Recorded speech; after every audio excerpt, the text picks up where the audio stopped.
Hello guys, welcome to our channel. ఈరోజు మనమైతే 63 weeds ఉన్న ఎకో ఫ్రెండ్లీ మట్టి వినాయకుడు చూడడానికి అయితే నాగోల్ సైడ్ అయితే వచ్చేసాం. ఈరోజు మనమైతే ఇప్పుడు మనం చూస్తుంది సెకండ్ బిగ్గెస్ట్ వినాయకుడు అనమాట.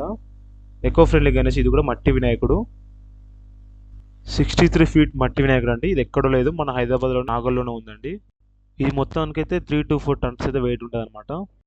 విగ్రహం చేయడానికి అయితే 1 మంత్ పట్టింది అన్నమాట. వాళ్ళకైతే విగ్రహాన్ని అయితే 1 మంత్గా ఇక్కడనే తయారు చేసిన అనమాట. నిమజ్జనం కూడా ఇక్కడనే చేస్తారనమాట. ఎకో ఫ్రెండ్లీ గణేష్ అనమాట. ఇది మొత్తం మట్టితోనే చేసింది వినాయకుడు అయితే. ఇక్కడ ప్రతి సంవత్సరం మట్టి వినాయకుడు చేస్తారండి. ప్రతి ఇయర్కి అయితే హైట్ పెరుగుకుంటూ పోతుందండి. పోయిన ఇయర్ అయితే 54 ఫీట్స్ అయితే వినాయకుడు పెట్టారు, మట్టి వినాయకుడు. అది కూడా ఈ ఇయర్ వచ్చేసి 63 ఫీట్స్ అయితే పెట్టడం జరిగింది ఇక్కడ మట్టి వినాయకుడు. తయారు చేస్తున్న అయితే తిరంగా యూత్ అసోసియేషన్ వాళ్ళు చేసేవాళ్ళు అయితే.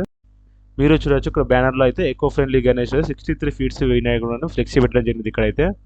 అడ్రస్ వచ్చేసి నాగోల్ నుంచి ఉప్పల్ వెళ్ళే సైడ్ అన్నట్టు. మనకు ఫ్లైఓవర్ మీద అయితే క్లియర్గా కనబడుతుంది. మనకు యాక్సిస్ బ్యాంక్ పక్క గలీలో ఉంటుంది వినాయకుడు అయితే. ఖచ్చితంగా మీరు మీ ఫ్రెండ్స్ అయితే విజిట్ అయిపోండి, చాలా మంచిగా ఉంటుంది వినాయకుడు అయితే. అట్మాస్ఫియర్ చాలా బాగుంది ఇక్కడైతే. అంటే మీరు డొనేషన్ కూడా ఇవ్వచ్చు. డొనేషన్ కోసం స్కాన్ అయితే ప్రొవైడ్ చేస్తారు వాళ్ళైతే. మీకు తోచినంత స్కాన్ చేసి వాళ్ళకు డొనేట్ చేయొచ్చు.